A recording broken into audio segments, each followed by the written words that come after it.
नमस्कार। स्वागत है आप सबका राजनीति के इस अखाड़े में। मेरा नाम है अजय सेतिया। मित्रों, प्रधानमंत्री नरेंद्र मोदी ने 2024 का लक्ष्य बहुत ऊंचा रख दिया है, 370 सीटें। और यह लक्ष्य तय करने के बाद वह दिल्ली में रुक नहीं रहे, लगातार दौरे कर रहे हैं, खासकर दक्षिण भारतीय राज्यों में और पूर्वी भारतीय राज्यों में। केरल, तमिलनाडु और तेलंगाना, ये दक्षिण के 3 राज्य उनके निशाने पर हैं। इसके अलावा पूर्व के बंगाल, बिहार और उड़ीसा, ये 3 राज्य उनके निशाने पर हैं। बिहार और बंगाल में पिछले 5 दिनों में आज मोदी का दूसरा दौरा है। 370 का लक्ष्य हासिल करने के लिए इन दोनों राज्यों में, यानी मैं बंगाल और बिहार की बात कर रहा हूं, इन दोनों राज्यों में मौजूदा सीटों को बचाए रखना बहुत जरूरी है। इन दोनों राज्यों में भारतीय जनता पार्टी के पास अभी 35 सीटें हैं। उड़ीसा और तेलंगाना की सीटें बढ़ाने की भरसक कोशिश हो रही है। तमिलनाडु और केरल में तो एंट्री की कोशिश है। इन दोनों राज्यों में भाजपा का खाता नहीं खुला हुआ। सवाल यह है कि कहां पिछले चुनाव में मिली 303 सीटें और कहां 370 का लक्ष्य, 67 का बड़ा अंतर। पहली बात तो यह है कि पिछली सारी सीटें कभी रिपीट नहीं होती। 2014 में भाजपा ने जो सीटें जीती थी वे भी सारी रिपीट नहीं हुई थी। और जो सीटें रिपीट नहीं होंगी उनकी भरपाई करना और फिर 67 और सीटों का जुगाड़, कहना बहुत आसान है, होना बहुत मुश्किल है। इसलिए विपक्ष इसे जुमला ही कह रहा है। सवाल यह है कि क्या भारतीय जनता पार्टी उन 7 राज्यों में अपनी परफॉर्मेंस को दोबारा दोहरा पाएगी? मेरा आशय उन 7 राज्यों में है जहां भारतीय जनता पार्टी सारी की सारी सीटें जीती थी। गुजरात, राजस्थान, मध्य प्रदेश, हरियाणा, दिल्ली, हिमाचल प्रदेश और उत्तराखंड। इन 7 राज्यों की 106 सीटें हैं और भारतीय जनता पार्टी पिछली बार 105 जीती थी। मध्य प्रदेश की सिर्फ छिंदवाड़ा सीट हारी थी। फिर इससे बड़ा सवाल यह है कि उत्तर प्रदेश में भारतीय जनता पार्टी क्या 2014 का आंकड़ा दोहरा सकती है? मैं 2019 की बात नहीं करता, 2014 का आंकड़ा दोबारा आएगा तब भाजपा की सीटें बढ़ सकती हैं। मैं सारे देश की बात कर रहा हूं। और 2014 में भारतीय जनता पार्टी खुद 71 सीटें जीती थी और उसका सहयोगी अपना दल 2 सीटें जीता था। लेकिन 2019 में यह आंकड़ा घटकर 64 पर आ गया। 9 सीटों का नुकसान पिछली बार हुआ था। अब उसकी भरपाई होगी या 2014 से भी ज्यादा सीटें भारतीय जनता पार्टी ला सकती है। अगर यूपी में 2014 से ज्यादा सीटें भाजपा नहीं लाती तो इसका मतलब है कि 303 का आंकड़ा पार करना भी मुश्किल हो सकता है। कारण यह है कि अगर उत्तर प्रदेश में भाजपा नहीं बढ़ती तो फिर सीटें बढ़ेगी कहां?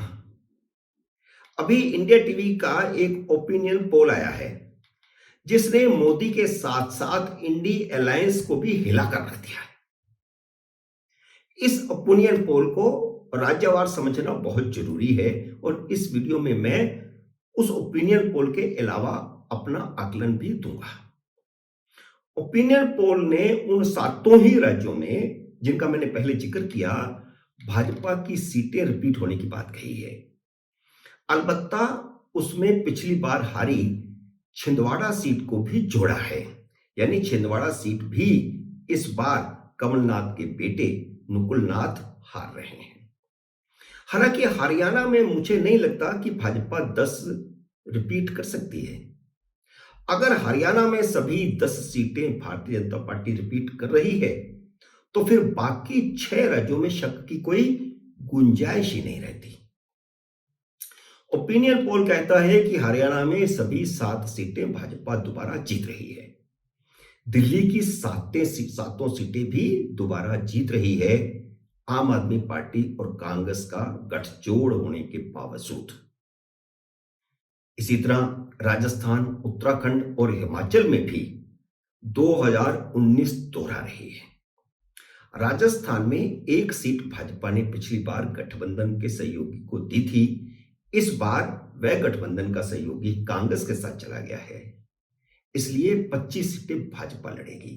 तो ओपिनियन पोल कहता है कि भाजपा 25 की 25 सीटें जीत रही है। और जहां तक उत्तर प्रदेश में भाजपा खुद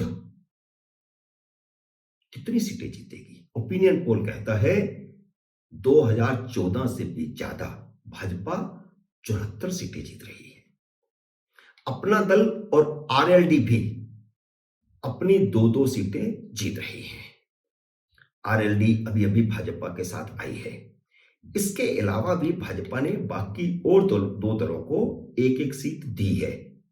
इसके बारे में ओपिनियन पोल ने कोई बात नहीं की। संभवतः यह ओपिनियन पोल भाजपा की तरफ से दी गई इन 2 सीटों के पहले का है। तो 6 सीटें भाजपा ने अपने सहयोगियों को दी है और 74 खुद लड़ रही है।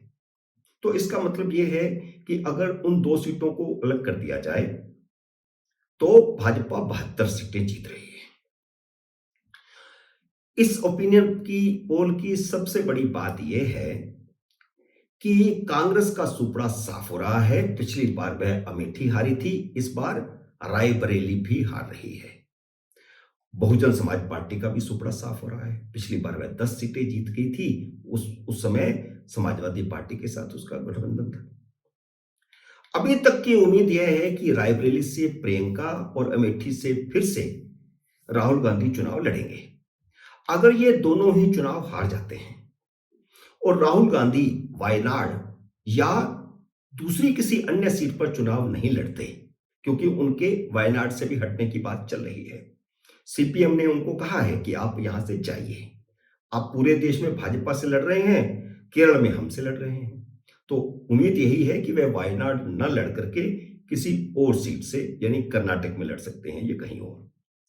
अगर वह 2 सीटों पर नहीं लड़ते और अमेठी और रायबरेली भी यह परिवार हार जाता है, तो आप ये मानिए कि आजादी के बाद पहली बार लोकसभा में नेहरू गांधी परिवार का कोई प्रतिनिधि नहीं होगा, क्योंकि सोनिया गांधी तो पहले ही राज्यसभा में जा चुकी हैं।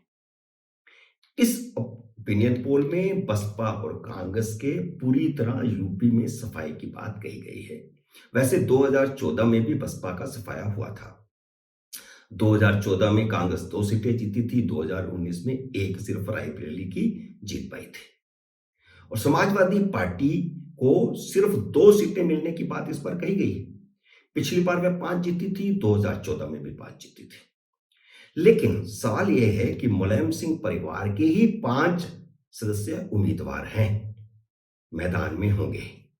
तो इसका मतलब यह है कि 2019 की तरह मुलायम परिवार के भी 3-4 उम्मीदवार हारेंगे। पिछली बार मुलायम परिवार के 5 उम्मीदवार थे, लेकिन खुद मुलायम सिंह और अखिलेश यादव ही जीत पाए थे, बाकी भतीजे चाचा सब हार गए थे। बिहार का सवाल वह सबसे बड़ा सवाल है। बिहार में अगर भाजपा ने पिछले फार्मूले पर ही नीतीश कुमार को, जेडीयू को 17 सीटें दे दी तो एनडीए घाटे में रहेगा।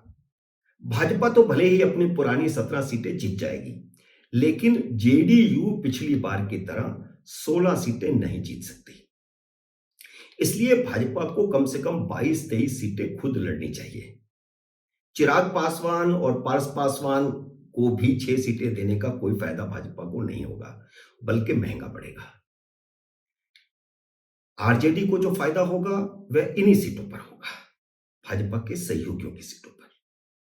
और जहां तक झारखंड की सवाल है, तो झारखंड में भाजपा 14 में से 12 जीतने की स्थिति में है। महाराष्ट्र में 48 में से 25 जीतने की स्थिति में है, पिछली बार 26 जीती थी। उड़ीसा में 21 में से 10, असम में 14 में से 10 मिलने का अनुमान इस ओपिनियन पोल में है। यानी सभी राज्यों में एक एक दो दो सीटें भाजपा की बढ़ रही हैं। ठीक इसी तरह पश्चिम बंगाल में भी भाजपा 18 से बढ़कर 20 हो सकती है। कर्नाटक में भी उसे एक आध सीट का नुकसान हो सकता है। वह 28 में से 22 तक सीटें जीत सकती हैं। पिछली बार 25 जीती थी। हैरानी वाला ओपिनियन पोल यह है कि भारतीय जनता पार्टी दक्षिण में प्रवेश कर रही है। तमिलनाडु में उसके 4 सीटें जीतने, केरल में आश्चर्यजनक ढंग से केरल में 3 सीटें जीतने का अनुमान बताया गया है, जबकि तेलंगाना में 5 सीटें जीत सकती है। जबकि दूसरी तरफ कांग्रेस देश भर में 56 से घटकर सिर्फ 40 सीटों पर आ जाएगी और भारतीय जनता पार्टी 370 नहीं पहुंच सकती, वह 335 पर आकर के ज्यादा से ज्यादा रुक जाएगी। बाकी ओपिनियन पोल तो ओपिनियन पोल ही है, कभी सही होता है कभी गलत होता है। 2014 में किसी ने यह भविष्यवाणी नहीं की थी, चाणक्य को छोड़कर, कि भाजपा को स्पष्ट बहुमत मिल जाएगा। इसलिए नतीजों के लिए मई का इंतजार करना होगा। उम्मीद है मेरा ये वीडियो आपको पसंद आया होगा। इसे लाइक और शेयर कीजिए। अगर आपने मेरे YouTube चैनल को अब तक सब्सक्राइब नहीं किया तो कृपया सब्सक्राइब करके अपना आशीर्वाद दीजिए। जल्द ही मिलते हैं अगले वीडियो में किसी अन्य विषय के साथ। तब तक नमस्कार।